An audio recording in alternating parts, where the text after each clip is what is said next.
Why do they have horns, Grandma? We all have horns, child. Only most of us wear them on the inside. On the inside? But doesn't that hurt? Oh, yes. Hardly leaves any room to think. Every thought pinched between those two horns. Desire and distress. But one who slays the beast within will succeed in pushing them out. Then he will wear the horns like a crown, you see. It's carnival season, the winter folkloric transition to the lengthening of days, to the changing of seasons.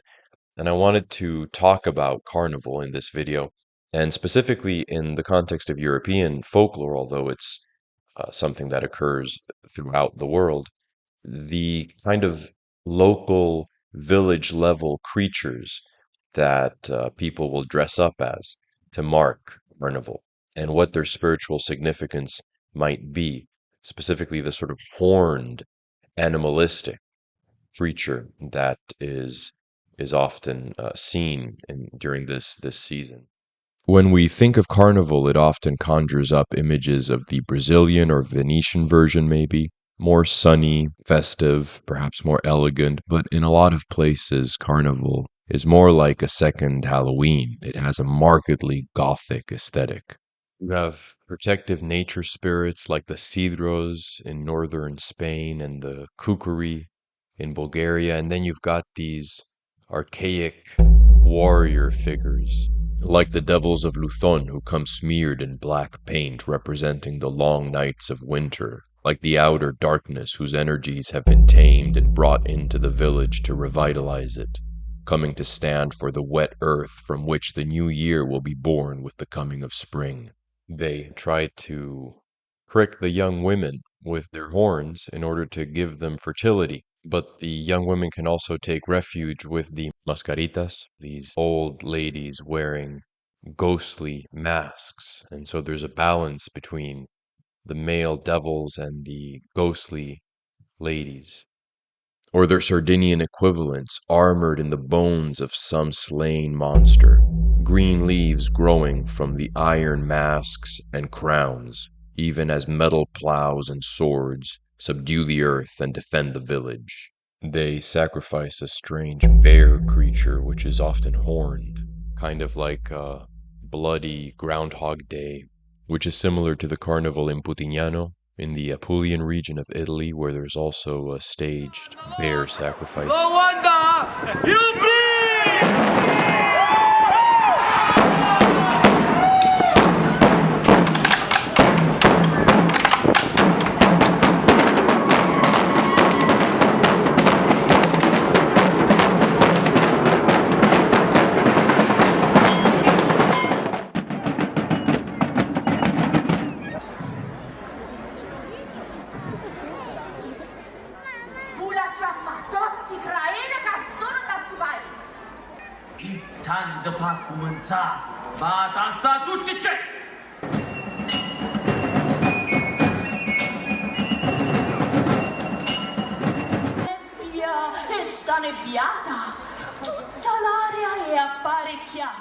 The bear represents hibernation, winter, the sleep of nature, and in a sense the passivity, the dormancy, the sleep of our own nature as well. The figure of the horned bear links that to the symbolism of horns as the duality of the mind, coming out of the head as they do, which we will look at in just a bit. We can note that spiritual winter, or hibernation, consists of being locked into that duality, caught between the horns of the mind. In this context, horns are a negative symbol and are describable as demonic horns, horns of the beast, whereas in other contexts they are a positive symbol.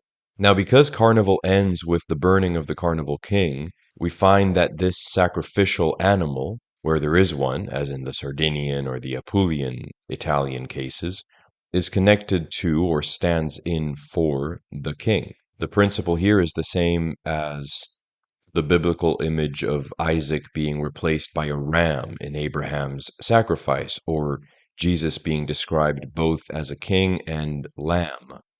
The spiritual hero is also experiencing the sacrifice of his animal or lower self. The hibernating bear is equivalent to the Lithuanian lasininis, a fat winter man, In Lithuania, the hemp man, the hero of Carnival, defeats this lethargic, fat personification of winter who would consume nature and keep it dormant. Other examples include the Nutipuki in Scandinavia, whose mask is the skull of a slain beast, worn by a warrior worthy of bearing the fire that will kindle the hearths with a light equivalent to the lengthening days of spring. Obviously, I'm interpreting these as heroic figures, but you can take carnival symbolism differently. I think it operates on different levels. I love imagining backstories for these characters, coming up with plot lines for them as heroes of their folklore. They deserve more cultural prominence, I think, beyond just their locality. On one level, carnival is an inversion of normalcy. Obviously, it's a donning of different masks, of different identities, but ultimately, to be edifying, that suspension has to lead back to normalcy. It has to reveal why things are the way they are. If we turn to the Holy Grail stories, which are really central to European folklore, we have this offshoot called the Romance of Merlin from France, which really makes the point, I think, of the social function of carnival clear. Merlin goes to court and he laughs at a nun. He goes to a funeral and he laughs at the bereaved father of the boy who has died. But these interruptions of um, propriety and decorum are actually ways of asserting propriety, asserting the normal structure of society, because they're ways for him to expose deeper violations of that society's norms. For example, it turns out the nun is not a nun, it's the lover of the queen, disguised as a nun. The father wasn't really the father of the departed boy because his wife had committed adultery, and actually the priest presiding the funeral was the biological father of the lad. So you have these kinds of apparent violations of the society by an outsider, Merlin, this kind of liminal figure who's not a part of the community, but actually he's upholding the community. And that's kind of carnival. Carnival is supposed to be an edifying restoration of the structure of society by showing you what isn't essential about it, and also perhaps by having you experience what chaos would look like so that you return to the normal, ordinary functions of society with all the more gratitude for their stability. So, in a way, that's winter. You experience darkness to return to light. And in a way, on a deeper level, that's the idea of ritual death. You experience death to have new life. The notion of the resurrection, by embracing death, by embracing its opposite, you receive it. By having the outsider, like Merlin, and many of the figures of Carnival, the devils of Luthorn, for example, come in from the outside of the village. That's where they collect, and then they come into the village, part of this procession. You have the outside force coming in, but actually restoring the inside, restoring the village. So it isn't really carnival that inverts things. The norms of a society, if they're too rigid, too strictly held to, would actually invert their own ends. If the rules of decorum had been observed too strictly, it would have prevented the truth from coming out and the deeper wholesomeness of society, in a sense, from being asserted. You needed Merlin to apparently violate the rules of a society in order to actually uphold the structure of that society. So, on one level, it's shaking things up, preventing things from getting too calcified, too rigid, and actually that way asserting them. And we could say this happens on the individual level as well, where there's also an apparent departure from ordinary identity, which can be edifying if it then leads us to return to our ordinary social roles and lives with greater appreciation for them because we've experienced that which is chaotic, identities that aren't really essential. And now we understand sort of our own identity Or perhaps it inspires us to forge our own identity in a way that is experienced as something not extraneous, but um, aligned with our deeper selves. And we can reach that realization by having all these different masks, by having this period of chaos during Carnival. That uh, experience of chaos leading us back to an edifying identity is is similar to the experience of darkness during winter leading into light and into the restoration, the renewal of nature, and the, in spiritual terms, idea of experiencing death, a ritual death, leading to greater life. Since the carnival ends with the burning of the carnival king, usually, and marks the beginning of Lent, and then eventually in liturgical calendar terms and in terms of Christian theology, the marking of the crucifixion and resurrection, it would have that meaning. It would sort of be anticipating that idea of death and rebirth, of the spiritual initiate dying and being reborn. And that does come up in the symbolism of Carnival because so many villages and localities in Europe mark Carnival through some figure that dons animal features. And this would be an echo, perhaps, of the pretty widespread theme of the monarch or the initiate having horns or animal skins as a sign that this person has defeated the animal self, has slain the beast within, and can now wear the animal self externally as a mere instrument, as a trophy, as clothing. The concept here is that by sacrificing the self, you receive the self. Self-surrender leads to self-mastery, giving oneself up, experiencing the darkness of winter actually leads to new life. The baser instincts or the beast inside the animal self has been subdued and is now integrated as clothing rather than as an autonomous force that leads us to bad behavior or whatever else. The horns may have to do with the raucous bull, which was this bull that's probably closely related to the modern Bravo bull used in Spanish bullfights, and that may have been the animal of choice for many primitive societies to initiate young men, the slaying of the bull.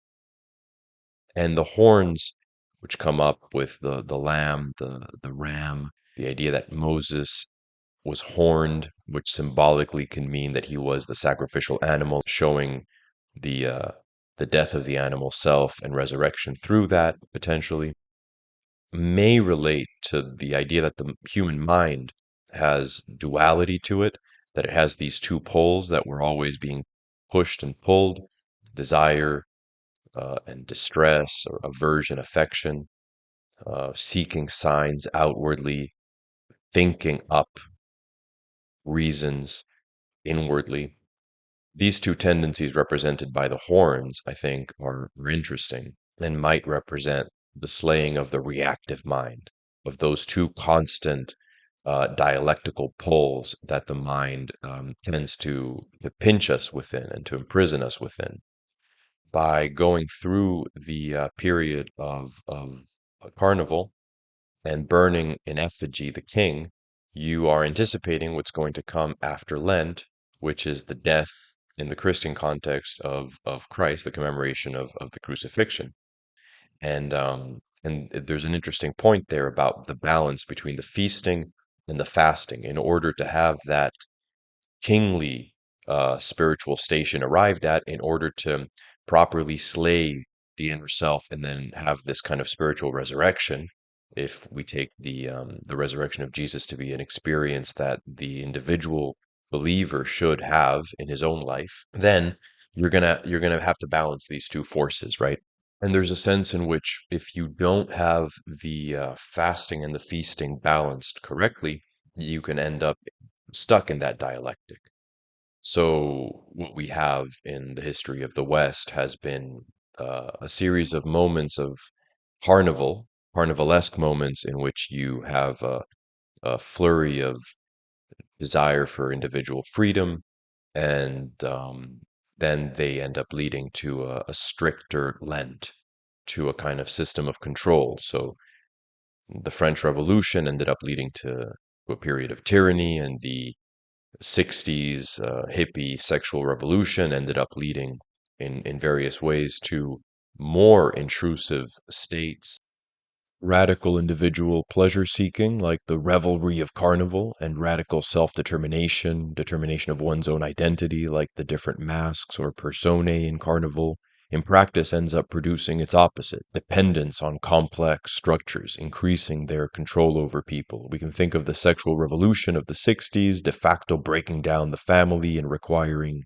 the state to help out uniparental households down the line, or individuals determining their gender identity, tending towards dependency on a well-funded biomedical establishment, surgeons and so on, as well as institutional, even governmental enforcement of speech to get folks to assert those identities. And we see this with technology as well. A lot of technologies are very useful to pursue creative projects, like the AI voices I used at the start of this video. But if used without proper discipline, without conforming to a sort of prior idea of human flourishing and morality, you can end up becoming addicted to them and losing freedom, in addition to the fact that they can be used by external entities to gather data and try to come up with ways to control folks. In order to feast properly, we have to fast properly. In other words, if we exceed or don't engage with one of those poles properly, we end up locked in this kind of constantly reactive dialectic of ill-conceived freedom or excessive freedom in a certain sense, and ill-conceived authority or excessive authority. Whereas the spiritual ordeal of Carnival that we've talked about, the positive, edifying use of extreme freedom, is about temporarily suspending ordinary social structures in order to bring outer energies in, to face and integrate the outer darkness of winter, which is really the inner beast, the animal self, and return to those social structures with a new appreciation for them, having experienced their absence. The ability and understanding to discard what's become stale and excessively rigid in them, and a new vitality with which to sustain them, because we ourselves are stronger. They aren't just a way to support us, to compensate for our weakness, but also the other way around. Okay.